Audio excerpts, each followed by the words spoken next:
Welcome back to another episode of Zero Deliberations. I'll be your host, Zach, with my co-host, Trevor, over here.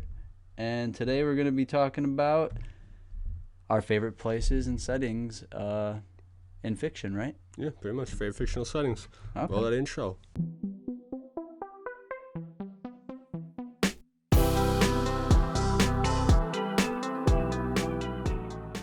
You want to Alright. start it off Yeah. with your favorite fictional setting? Yeah, so let's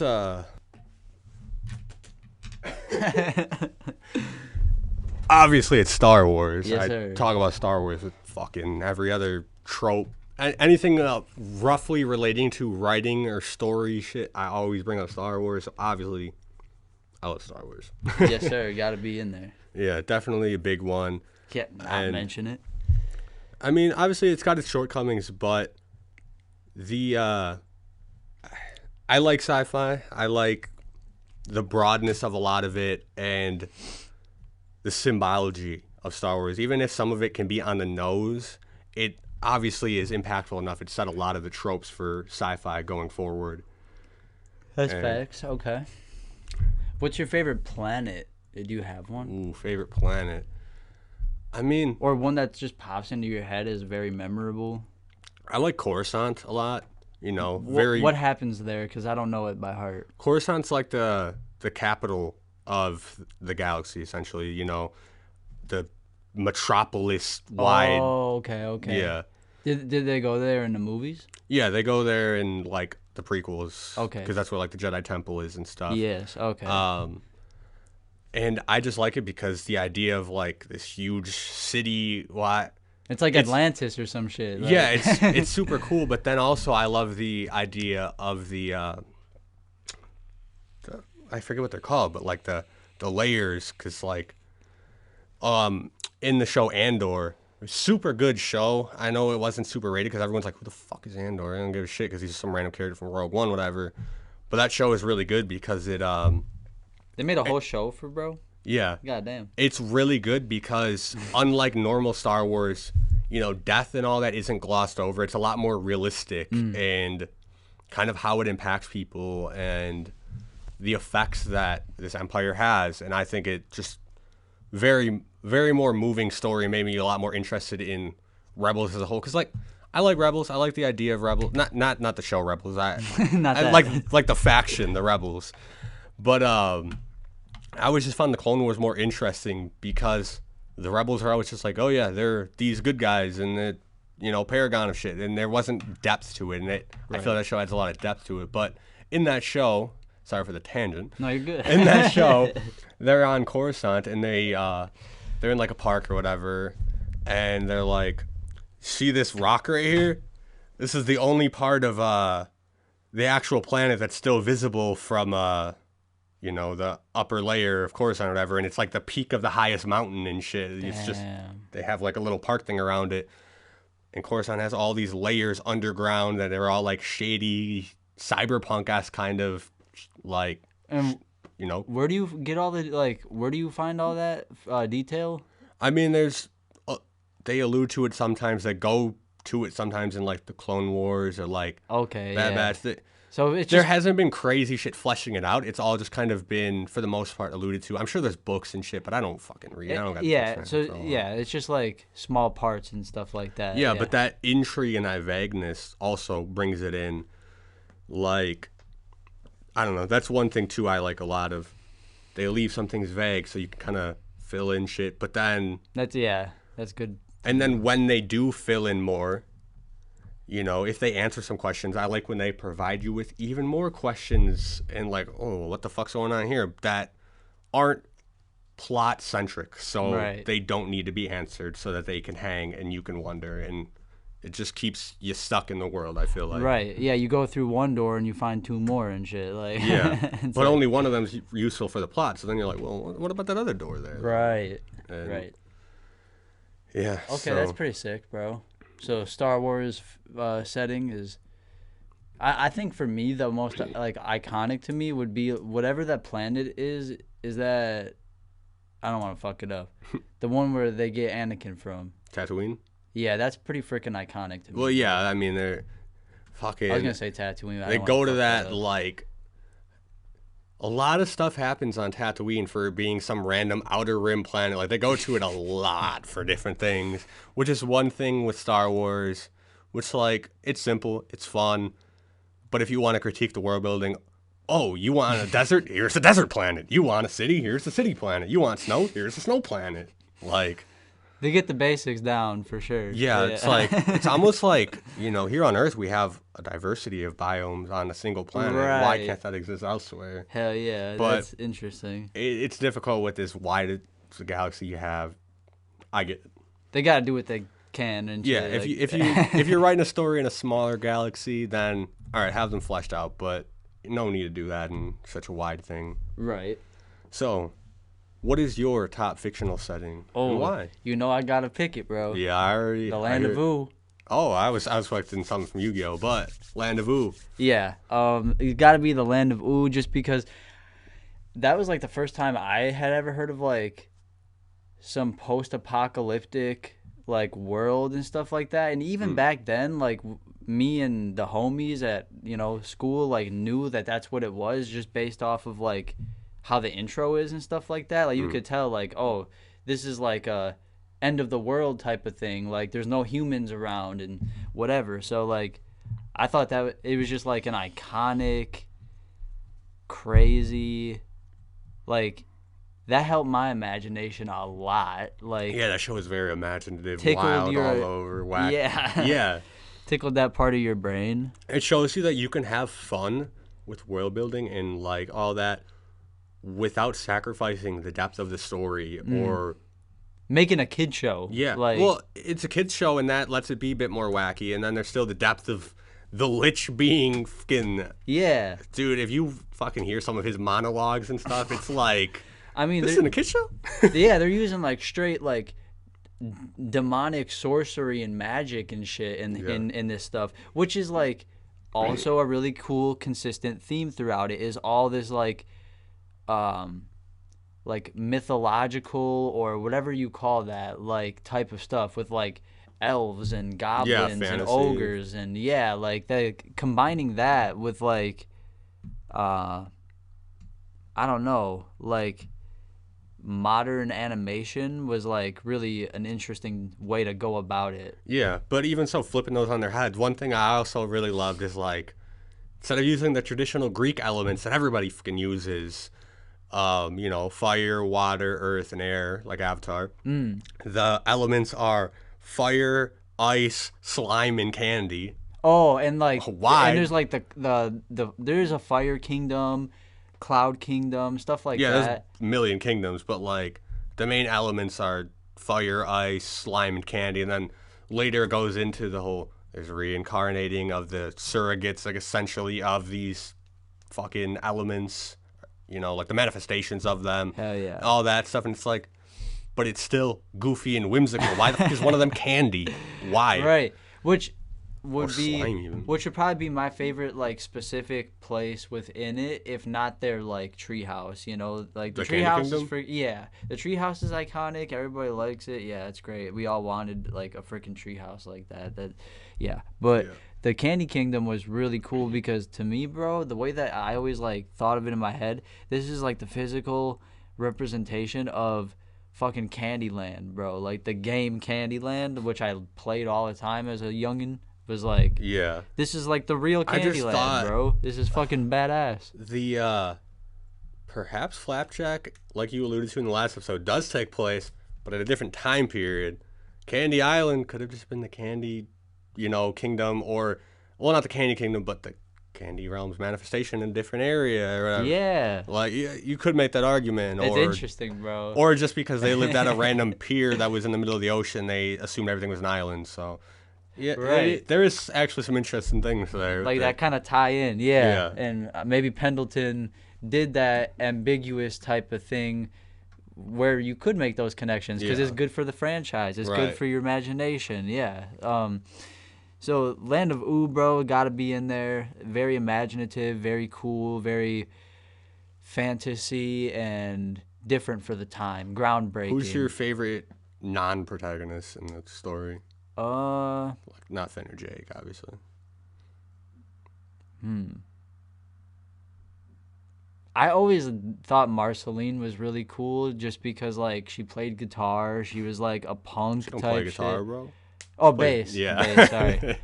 I remember as a kid, like, thinking it was a guitar and Yeah. shit. But, yeah, fucking, she was just, like, a cool punk vampire chick. But I'm trying to think of more, like, detailed.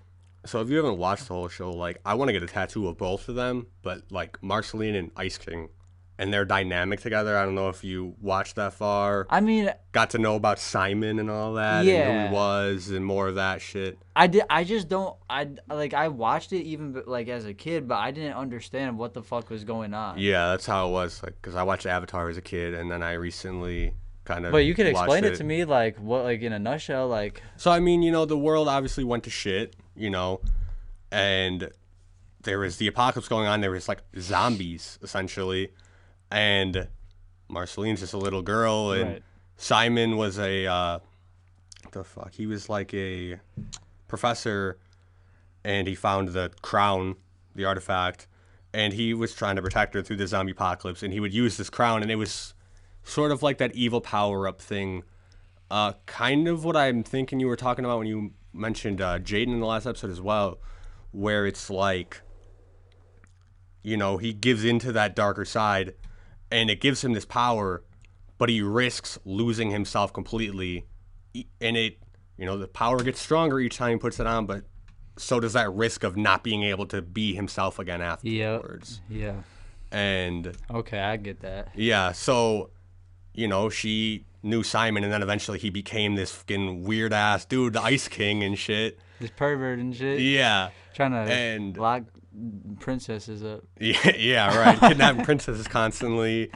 And, you know, she sympathizes with who he used to be, and they try to go to that. And That's pretty crazy. yeah. And then also talking about Finn, you know, he still sees dude as Simon, and there's that seeing the light in people. Right. And I feel like that show is really good at that too. And all the darkness and chaos, there's still light to be seen. Right. And that's all encompassed in like the terrible fucked up land that's ooh. Yeah. So yeah. Very goofy. That'd be mine. What about your number 2? My number 2, well, just because I've been playing Baldur's Gate 3 recently, I'm gonna have to say the Forgotten Realms. Been getting more into that because, so I've DM'd before, but when I DM'd, I ran my campaign in the Elder Scrolls universe, which if you're not familiar, Skyrim, Oblivion, those shit. But been getting more into that because I like fantasy and, you know, elves and fucking magic and all that shit. Oh, Even the ideas Tolkien essentially set forward, but I'm not the biggest fan of, you know, Lord of the Rings. So be it. But I like D&D and the world around the Forgotten Realms. It's just very interesting, as we were just talking about too. I like the idea of the evil, you know, fucking dude giving somebody power. I love warlocks because of that. Yeah. And I don't know, just the world building's fun, and Very open ended. it's open ended. It's fun, and there's depth to it, but it takes itself seriously, but not too serious. Where it's like, oh, everything's dark and gritty. You know, there's times for dumb jokes and fun. Right. That's why I love D&D and just that kind of shit too. Right. And that is something that the first, or, you know, my first one would be, which I think this would be too, which is like unpredictability, which is a really great thing for a setting, a world, whatever. Yes, like, big time. Yeah. Leaving that door open for unpredictable crap to happen or for you to implement it is like awesome, or like a really useful tool, because again, just good for the imagination, good for creativity.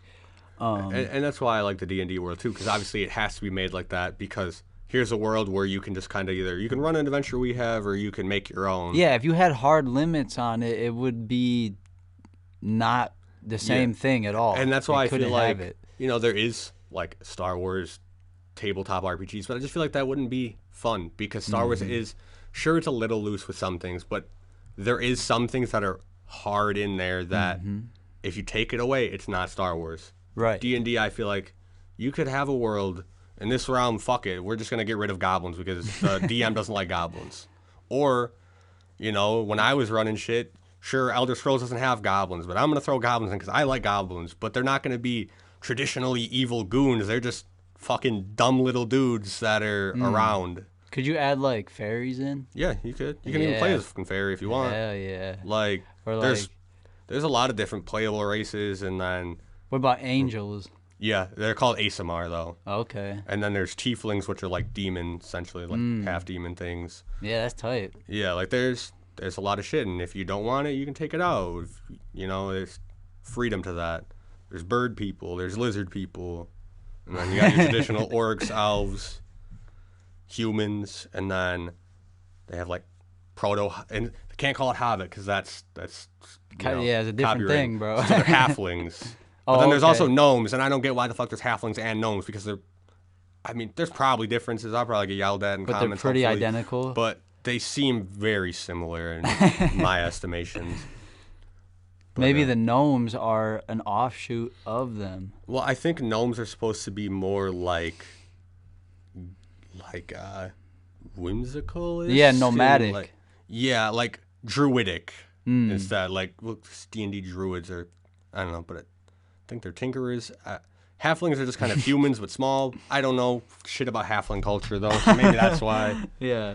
It's all just weird. It goes deep. Yeah, it does. But you can choose how deep you want to go into it, and it doesn't affect your enjoyment of it if you choose to be shallow or deep with it. And I think that's a huge benefit of the world building of it. Bro, it would be really cool with that to, like, conceptualize it and then, like, work with an animator to, like, get that shit made, at least to a certain extent, like short clips of it made and shit. So if you're familiar with Critical Role at all, I don't know. Critical Role is like they stream themselves playing D&D. Okay. It's a bunch of voice actors, DM'd by Matthew Mercer, if you know him. He voiced, I predominantly know him as he voiced McCree. I think they changed his name in Overwatch. He also voiced like Kylo Ren in fucking the Battlefront 2. Damn. But anyways, yeah, it's like a bunch of voice actors playing D&D, and their first campaign or whatever they made into an animated series on Netflix. Oh, that's tight. Okay. Yeah, I didn't watch Critical Role, but I've actually been like meaning to watch that series because it looks cool and it's kind of goofy and all that. So damn, okay. So people are doing shit like that. Yeah, exactly. Yeah. And I think too with how loose the because they got like a open source kind of thing. I think you could use their stuff as long as you say it's their crap. I don't know how it works exactly with that. That's fair. Because I know you can sell books with like supplements using their rules. But anyways, what is your number dos? Number two? All right, so I got it's actually the third Yu-Gi-Oh series town or city that they're set in, which is called New Domino. But specifically that, not the whole world? That pretty much is the whole world, more or less. Like, it does, like, it cuts to other locations. But to the confines of the story, that's what matters. Mainly where the whole thing is, yeah. And it's essentially an island divided into two. One is called the lower sector is called the satellite sector, which is where all, like, the basically poor and impoverished people are funneled into and then or kept at. And then, you know, there was a bridge, but now there's just tunnels that are connecting to the main city, which is they just call the city, at least in the dub. And it really just highlights like the real world dynamic or real world I don't know what you call it, implementation of social division, or like having like, okay, we're going to not pay attention to any of these parts over here, and then we're going to put all the resources into this part over here. And it like literally shows it. It's all smoggy and like terrible conditions, and everybody's working in like factories and on assembly lines and shit, like ripped up clothing and shit. Like, it's very well done down to the small details and stuff like that.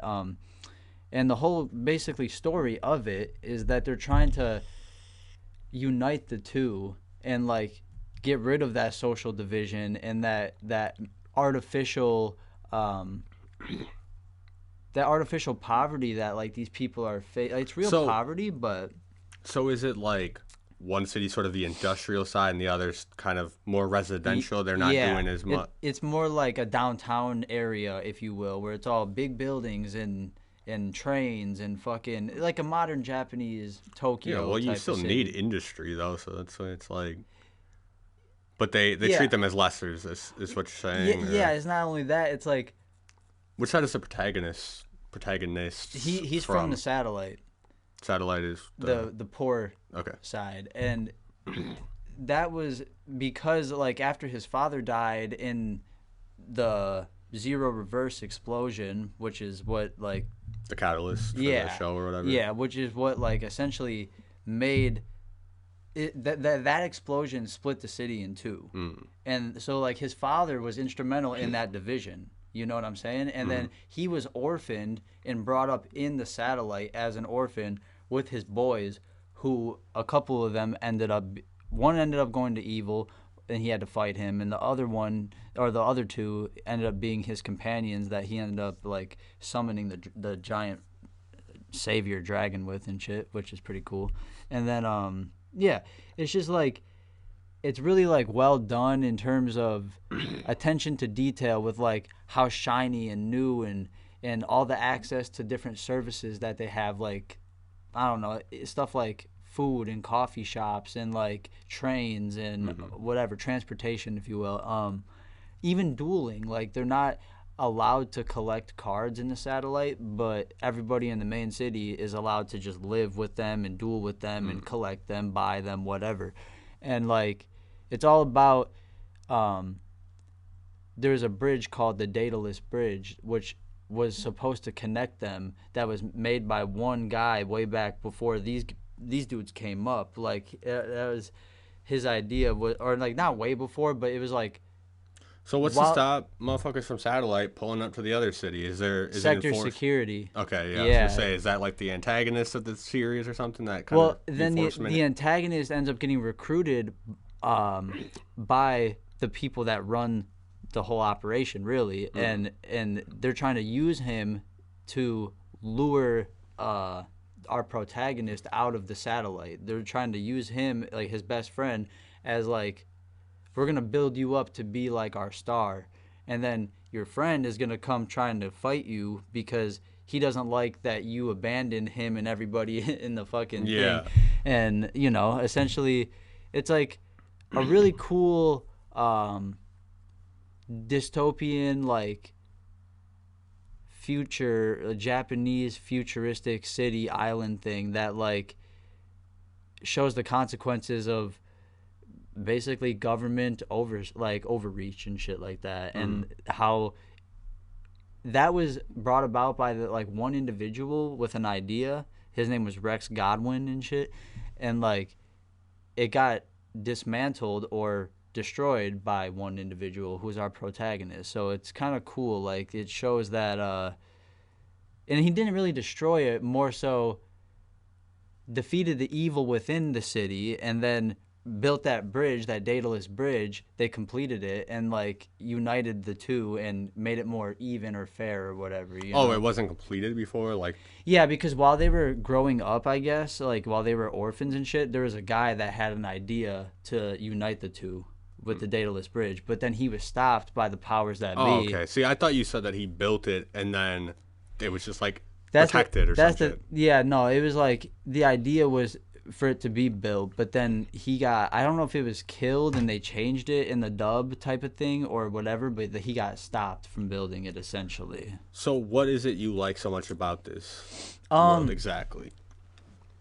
How like for me, it's just like how much detail they gave to it in terms of like making this like the slums look like the slums and making the big nice new city look like where everybody should want to Like be, it wasn't bro. just a half-assed like these guys are good, these guys are. Yeah, like when I watch like other, I don't know, just Yu-Gi-Oh! Or even other animated shows, maybe there's not as much attention to detail because is not as instrumental in the story or in the plot. It wasn't, yeah, because it wasn't as foundational. Yeah, like you don't really care about like the conditions people are living in necessarily. Well, in that's the why they ground had to pay level. attention. One thing I really value in like world building is when they pay attention to things that it's not important to the plot, but it helps you get an idea for what's going on in the area. Exactly. Kind of just get a feel.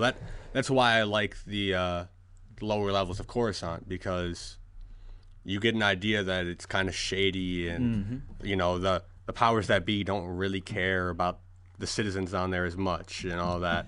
Right. But And you they, know, it's not ever really plot centric that it needs to focus on it. right. And like in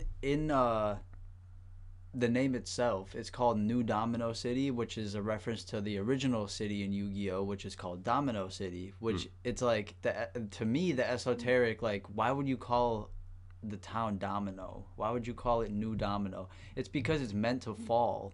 Like every town is meant to fall, bro. Like, or every great city, every great civilization, like, and of course, like, okay, new series, Yu-Gi-Oh 5Ds. What's the town called? New Domino. It's actually like Neo Domino, but it's essentially in the dub. It's just called New Domino. So like, it's real interesting. It's like they're telling you right there up front, like it's gonna fall. Like the whole purpose of this creation, this new creation, is for it to fall. So that's pretty interesting. But I'm sure a lot of fanboys got pissed and were like, "Oh, they're just pandering, naming it New Domino Oh, for sure. nostalgia." But it's kind of like a 2-for-1 type of thing. Like it's both of those things. Yeah. Like it works as that if you can read into it, or it's just like a callback that people are like cheap shot or whatever. Yeah. But, you know, People getting all butthurt about those kind of things. It's like, new Tatooine head ass. No. right. That'd be crazy. I mean, that's what Jakku was, bro. They were just like, here's a new desert planet that functions the same in the sequels, at least. But interesting. I didn't know. yeah, but yeah, I then- mean, it's a really dope world, and otherwise you'd have to go with Yu-Gi-Oh GX, which is the one before that, because that's where they're at dual college, and like every freaking kid wanted to go to dual school and shit. Magic School, bro. It's a whole trope too. Yeah. So that's dual pretty college. sick. Like they literally like the intro is like them going to a private island, bro, and there's like 3 divisions that are based on each of the god cards. So Slifer Red, Obelisk Blue, and Raw Yellow, and like the whole thing is about like the people in red are the Slifer slackers, and that's what our protagonist is. Like he's just a shitty little Slifer slacker, but like bro's the underdog and shit, and like he makes the most out of not only like his cards and like his time there, but like everybody else around him, and he's utilizing, you know, befriending people from Obelisk Blue and Raw Yellow, and like intermingling and finding out what this dorm is up to and that dorm is up to. Like it's pretty interesting shit. Like, you know, it's cool for what people expect from Yu-Gi-Oh, you know. Yeah. Like it's just a card game. What are they doing? Like going to the card shop? Like no, bro. Like No, they're going to fucking card Like- school. like dog. they're fighting demons, bro. Going to the Shadow Realm, bro, aka hell. Like, Imagine pulling out to school and they're like, "All right, today we're going to the Shadow Realm." nah, on God. No, but it's always like the way it works itself in Yu-Gi-Oh, the Shadow Realm thing is like a lot of times characters don't even know until they're in a shadow game that like, oh, the stuff that hasn't been real is now real, and now we have to like duel for our life and shit So- like that. Explain the Shadow Realm further, because It's just hell. it's just how that's all it essentially is. but in the dub they can't use hell, so they change it to the Shadow Realm. Oh, okay. That's literally the Yeah, translation. I wasn't sure if there was some more depth to it, because, I mean, D&D universe has like the Shadowfell, which is just kind of a dimension between dimensions, and I was thinking maybe it was something like that, There so that is- the gods or the demons or whatever could There is travel to. there is something called like the dual monster or the spirit realm, where like characters throughout it'll usually be one character throughout each of the series will be able to go to that spirit realm and shit, and they can like contact dual monsters and shit like that, which is like pretty cool. It's usually like I said, it's a consistent theme in Yu-Gi-Oh for a character to have that ability, and they don't give too much detail to that realm, as well as they don't give too much detail to like the Shadow Realm or Hell. But like, Yeah, I just see memes about sending motherfuckers to the Shadow Realm. So yeah, yeah. But it's like, they give it enough service to like for you to conceptualize what it is, like eternal darkness or whatever, eternal darkness and fire for fucking the Shadow Realm, and then like, if there's fire, that gives a lot of light. How is it a Shadow Realm? well, I don't know. It's like, I'm just saying, like, I'm just being smart. Probably what hell is and shit. Yeah. Like, yeah. And then like, the spirit realm is obviously just like a realm of fucking. It looks like the normal realm, but it's all like light and mystical and shit. And then like dual monsters are there, and they talk to them, and like they got weird fucking echoey voices and shit. Yeah, you gotta love those echoey voices in spirit worlds, bro. Yeah. Always. You go to spirit world, and motherfuckers don't got that fucking reverb on their shit, dude. Yeah, what are you doing? Yeah, you're missing something. But Right. how about you? You got another one, brother? Not off the top of my head, honestly. I'm trying to I think an honorable mention would be, for me, you could say Dragon Ball, but in specific, like Otherworld or like Snake Way, and then Yeah, like, honestly, the dude, way that all that shit is set up is yeah, so how detailed. falling off Snake Way, going how You meet like King Yemma, and he judges you and Right. decides which way you get to go, like, and then like the way that they actually showed Goku going through hell and encountering all his past foes and shit. It was Right. like really cool. It was really detailed and fun. and like Filled up a lot of episodes. that shit is damn near biblical, bro. Like it's really cool. Well, because it's mirroring. It did a good job of the taking shit. inspiration from like some of that, some other mythologies, and Yeah. kind of making their own thing. Yeah, it's definitely. It's iconic, like Yeah. iconic piece of animation. Like I wouldn't mind, bro, getting like some digital picture frames of like iconic fucking Dragon Ball scenes, or like specifically Snake Way, like a gif of like Goku on fucking Snake Way. I would have that shit in my home and shit. It's just iconic. Just gotta get it like a loop of him sprinting or whatever across Snake Way. Yeah, just from different angles, different cuts. The part where like the demon like henchman or whatever like drops him off, and then he just like flies and shit. He's like, "You can fly."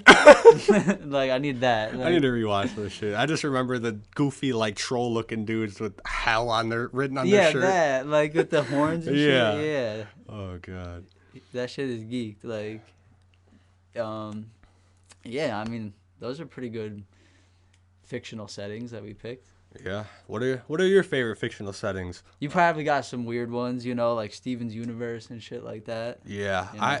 I'm torn if I want to watch that show or not. It seems weird, but I hear people praise it. Yeah, people tie it in with like the likes of Adventure Time. I know. That's why literally that comparison is why I'm like, oh, maybe I should. Maybe I don't know. Yeah. But because I've seen some other things about it where I'm like, it sounds kind of cringe. Exactly. It's a little bit weak, bro. How about Gravity Falls? Have you ever watched that? I liked it a little bit as a kid, but I think it might be the same animation. I had it kind of just on as a background show for a while, but I didn't pay fucking attention. There was a lot of like Freemason, weird symbology in there. Yeah, there's literally a dude who's just like the Illuminati logo. I remember.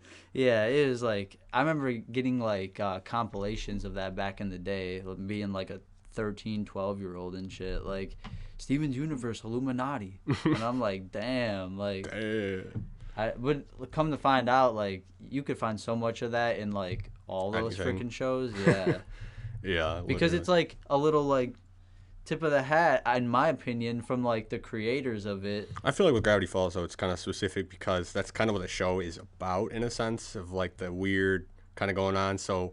Mm-hmm. They draw on things that are already kind of conspiracies because then it makes it easier to solve conspiracies. True. Yeah. It is playing on it at that point. Yeah. But okay. Let us know your favorites down below. Let us know if we should watch Steven Universe, if it's worth it in time. Drop a like if you enjoyed, and subscribe for new episodes each Thursday at 6. See you next week, kiddos. Peace and love. Peace and love. Oh, I hit it. Hit that.